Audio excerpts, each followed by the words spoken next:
Halo semuanya, balik lagi di channel Malaki Evandre. Dan ini dia anaknya ya. Sudah ketawa dia sekarang dibandingkan beberapa minggu yang lalu ya. Apa kamu? Dia jarang sih sebenarnya main sepeda nih. Sudah beberapa lama sih nggak main sepeda, karena kan dia nggak boleh terlalu capek ya. Sini dek. Ya, seperti yang udah dibaca di judul ya, dia beberapa minggu lalu dirawat di RSCM cukup lama karena kolangitis. Tapi memang sebelum kolangitis dia ada insiden di sekolahnya, dimana dia lagi bermain, ternyata temennya nggak sengaja mukul bagian perut dia. Ya, jadi namanya anak-anak ya, dia juga nggak bisa diem, pengennya main.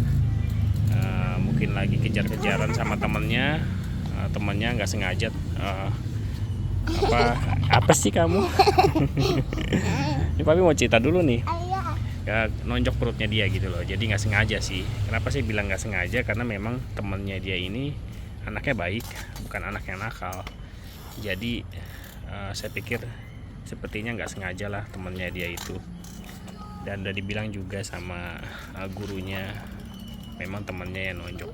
Tapi terlepas daripada itu, semuanya itu kan di luar kontrol saya ya sebagai orang tua. Jadi kalau udah dia sekolah di kelas, ya sudah, saya nggak bisa jaga info aktivitas dia. Nah, mungkin saya kasih cuplikan sedikit ya, ketika dia pulang sekolah, missnya atau gurunya minta nelpon saya buat Evandre ngeluh sakit perut gitu, dan udah dikasih obat pamor, dikasih obat perut, ternyata nggak mempan. Akhirnya siang hari jam 1 dari Tangerang saya bawa dia ke RSCM, dan dia benar-benar nggak bisa nahan sakitnya dia, dan dia ngeluh di bagian perutnya, sakitnya hebat gitu. Dan saya curiganya jantungnya bermasalah, karena saturasinya pada saat di perjalanan juga naik turun gitu, sempat drop di angka 80-an. Udah khawatir sekali saya waktu itu ya. Tapi ya sudah, udah diperiksa EKG, di IGD RSCM, dan semuanya baik sih. Nah, sebenarnya keluhannya pada saat itu hanya dia mengeluh sakit perut yang luar biasa gitu ya. Tidak ada curiga kolangitis atau segala macam, kami nggak curiga. Nah, pada saat itu penanganannya ya kasih paracetamol injek dan antibiotik ya. Dan puji Tuhan satu malaman dia ada perbaikan, dan esok paginya dia sudah agak lebih enak gitu ya. Hari Rabu tanggal 15 April kalau nggak salah Evandre masuk rumah sakit. Tapi paginya tanggal 16-nya dia tiba-tiba minta BAB, dan BAB-nya berdarah ya, BAB-nya hitam, dan kencingnya sudah seperti teh ya. Jadi saya lihat wujudnya juga, dia fisiknya sudah mulai kelihatan kuning, dan dicek lagi fungsi hatinya, dan memang benar bilirubinnya naik. Padahal sebelumnya tidak ada keluhan kuningnya naik, tapi ternyata kuningnya naik kembali ya Bapak Ibu. Ya begitulah. Setelah itu ya sudah didiagnosa kolangitis juga, karena CRP-nya juga tidak normal, tapi memang tidak terlalu tinggi sih, tapi memang karena dia ada demam juga. Jadi pada saat dia ke IGD itu tanggal 15, dia ngeluh sakit, dan nggak lama dia demam dan muntah seperti itu. Nah, di RSCM juga sudah dilakukan CT scan dan USG Doppler, dan kelihatannya juga nggak terlalu ada yang mengkhawatirkan, tapi memang kolangitisnya ini memang harus langsung ditangani.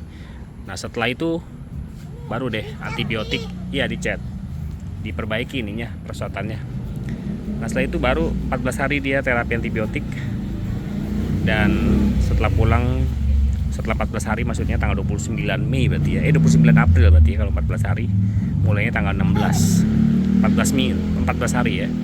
Dan sudah perbaikan, bilirubinnya juga udah turun, fungsi hatinya juga udah perbaikan. Ya begitulah kondisi Evandre hari ini. Saya juga nggak menduga-duga ya, kami sudah jaga baik-baik gitu ya, tapi memang resiko sekolah formal ya seperti itu. Kami nggak bisa kontrol penuh satu harian full. Ketika dia sudah masuk sekolah, masuk kelas, kami nggak bisa kontrol dia. Dan hari waktu dia keluar dari rumah sakit, kami cuma bisa ngasih tahu. Mungkin bisa jadi pelajaran buat dia untuk dia nggak terlalu capek untuk main di sekolah, karena dia juga sendiri memang nggak bisa diem anaknya gitu. Dan sebenarnya untuk penanganan saya ketika memutuskan Evandri untuk sekolah formal, saya udah ngomong ke pihak sekolah juga, terus ngomong ke teman-temannya juga, karena biar bagaimanapun anak-anak itu sebenarnya punya kepedulian yang lebih tinggi, walaupun anak-anaknya itu ada kecenderungan nakal gitu ya. Saya bilang Evandri waktu bayi dioperasi, saya unjukin perutnya, bekas operasinya. Evandri nggak boleh kena benturan segala macam. Mereka mengamati dan menyimak dan menerima cerita dari saya dan istri saya. Jadi paling saya cuma bisa titip sama missnya dan teman-temannya buat jagain dia. Tapi ternyata memang loss, mungkin ada temannya mungkin saking serunya main sama dia, dan itu temannya itu teman baik dia sebetulnya, dan kami nggak bisa awasi dan di luar kontrol kami. Tapi ya sudahlah, semua sudah berlalu gitu ya. Dan Evandri juga udah sehat kembali dan tinggal perbaikan pemulihan aja nih. Karena pasca dia kejadian seperti itu, perutnya agak lebih besar dan kami cuma bisa kasih pengobatan yang sudah ada. Dan kita akan coba lihat lagi, saya akan coba lihat lagi bagaimana perubahan ataupun perbaikannya. Jadi sampai hari ini Evandri itu masih minum obat urso ya Bapak Ibu. Urso, vitamin E, vitamin D. Udah sih, paling itu aja ya. Dan kami punya obat standby kalau dia demam, kalau dia perutnya sakit, bahkan kalau misalkan dia ngeluh BB-nya diare gitu ya. Jadi buat anak-anak atresia biliar seperti Evandri ini baik untuk pemeliharaan perutnya itu, untuk mungkin agak lebih rutin untuk dikasih probiotik ya Bapak Ibu, seperti Lactobi atau Interlac. Dan kayaknya yang paling bagus probiotik itu Normagut ya kalau saya tahu ya, tapi mungkin Bapak Ibu ada yang tahu yang lebih baik lagi. Tapi yang setahu saya itu Normagut. Jadi kalau misalkan biasanya kalau habis terapi antibiotik, saya biasanya kasih probiotik tuh biar bakteri-bakteri baiknya balik lagi. Karena kalau dikasih antibiotik kan semua bakteri mau baik mau jahat pasti hilang semua ya. Kayak gitu ya Bapak Ibu Saudara. Ya jadi ya begitulah Evandri. Sekarang usianya udah 7,5 tahun. September nanti dia 8 tahun. Dia sekarang sudah kelas 2 dan bentar lagi dia mau naik kelas 3 nih. Nah saya juga nggak tahu nih bagaimana ke depannya, karena memang saya sharing sedikit ya. Waktu itu juga saya mau sekolahkan dia juga, saya juga sempat bergumul apakah saya homeschoolingin dia atau sekolah formal. Tapi kalau saya pilih homeschooling, dia benar-benar tidak tersentuh sosialisasi anak-anak seumuran dia. Jadi dia tidak pernah sekolah, dan ya udah efek homeschooling kan begitu ya. Jadi ya lebih banyak bersama kita begitu, sekolahnya lebih banyak di rumah begitu. Tapi waktu itu saya dengan melihat perkembangannya dia, saya putuskan buat sekolah formal. Dan memang sekolah formal itu membawa kemajuan yang baik buat dia. Dia jadi lebih percaya diri dan nggak malu-maluan, karena waktu sebelum sekolah dia kalau bisa dibilang kurang pemberani gitu ya. Tapi setelah sekolah banyak hal yang dia bisa lakukan dan dia bisa berani lebih tampil gitu. Tapi ya begitu efeknya kalau sekolah formal ya nanti akan coba saya evaluasi lagi sih, apakah sebelum SD selesai apakah harus homeschooling atau tetap lanjut sampai dengan SD. Seperti itu. Apa? Kenapa? Sampai apa? Sambil merem. Jangan sampai merem, ntar nyemplung ke kolam. Sebelah sini. Kamu sebelah sana. Sebelah sana kamu. Enggak, lihat yang ininya.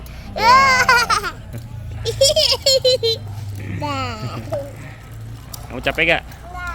Enggak. Jalannya pelan-pelan. Ya dia kalau sore-sore suka jalan-jalan ke taman dekat rumah. Dia sebetulnya jarang naik sepeda sih. Dia juga sebenarnya nggak tahu nih dia bisa naik sepeda tanpa roda apa enggak ya. Karena kalau belajar sepeda itu kan butuh tenaga ekstra ya. Ya tapi ya sudahlah, yang penting dia sehat saja sih kalau saya mikirnya ya, daripada dipaksa-paksa. Dia juga sebenarnya sekolah itu cukup melelahkan buat dia. Sejujurnya ya Bapak Ibu, dia sekolah dari jam 7 pagi, kadang pulang, lebih seringnya pulang sampai jam 12 atau sampai jam 1. Dan dia tidak pernah saya lesin karena udah cukup menguras tenaga dia. Dan setiap pulang sekolah selalu dia tidur siang. Ya paling itu yang bisa saya lakukan sih. Bab. Duduk situ yuk. Kita duduk di ayunan. Ayunannya baru dibetulin loh. Baru bersih. Iya, ayo kita duduk di ayunan yuk. Ya tapi ininya nggak dibetulin. Cuma dicat doang kayaknya deh. Hah? Cuma dicat doang. Iya. Iya, nggak diperbaikin kan. Cuma dicat doang ini. Ayo. Waktu itu ininya kuning, Be. Iya, kita ngobrol di sini. Ini apa ini, kena cat ini? Evande gimana sekarang? Yang dirasain apa? Ada yang sakit gak? Enggak. Coba duduk dong, kamu duduk dong. Coba lihat sih. Hei, coba kamu duduk dong. Kemarin di rumah sakit di RSCM kapok gak? Nah, Hah? tuh. Cerita dulu. Tapi aku udah cerita. Cerita dulu di video kamu, di channel kamu kan belum. Dadah. Politik. Di channel kamu kan belum. Kamu kapok gak main di sekolah, lari-lari lagi? Ya. Kapok gak? Ya, juara 1. Kok juara 1? Masih mau lari-lari gak di sekolah? Enggak. Kapok gak dirawat di RSCM? Ya. Dirawat di RSCM berapa hari? Ya. Nggak boleh gitu aja, jawabnya jelek. Dirawat di RSCM 15 hari, kapok gak? Duduk sini. 14. 15. Kok duduk dulu sih, ini dong. Ini aja. Kan? Tuh, nggak bisa diem lagi. Ayo duduk yang baik. Sit down nicely. Kayak kereta. Gitu ya. Jadi kapok ya. Kalau main sama teman-teman jangan main capek. Nah, Jangan main capek. Pak. Ya udah paling itu aja sih Evande. Belum ada jadwal EGD lagi sebenarnya.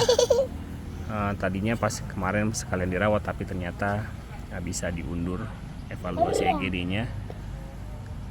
Fungsi hatinya sejauh ini terakhir di bawah 100. SGOT-SGPT-nya, gamma GT-nya aja yang masih agak tinggi ya, 120-an. Saya akan coba terapi Fluimusil ya, atau asitelin ya kalau nggak salah namanya ya. Jangan gitu deh, kamu nanti kejepit. Kamu kesini duduk aja. kejepit. Ya buat bapak ibu yang mungkin nggak tahu ya, asitelin atau Fluimusil itu kan obat batuk atau pilek ya. Tapi untuk dosis tertentu, dosis yang lebih tinggi itu bisa jadi antioksidan ya bapak ibu. Sama seperti vitamin E, tapi jauh lebih tinggi antioksidannya untuk Fluimusil atau asitelin. Nah, Evande ini kalau mau minum Fluimusil atau asitelin, dosisnya itu 350 mg, 250 mg kali 3. Itu sudah dosis antioksidan. Jadi ya segitu tingginya dosis yang harus diminum kalau mau jadi antioksidan seperti itu. Tapi nanti saya akan coba pertimbangkan lagi sih. Karena memang efeknya Fluimusil itu kalau diminum secara rutin dan dosisnya lumayan tinggi, itu bisa menimbulkan lendir pada hidungnya. Jadi seolah-olah dia kayak pilek begitu. Tapi sebenarnya itu efek dari Fluimusil itu sendiri. Tapi memang fungsinya adalah menjaga fungsi hati, terutama gamma GT ya. Kalau saya perhatian kayaknya lebih ngaruh ke gamma GT daripada SGOT-SGPT.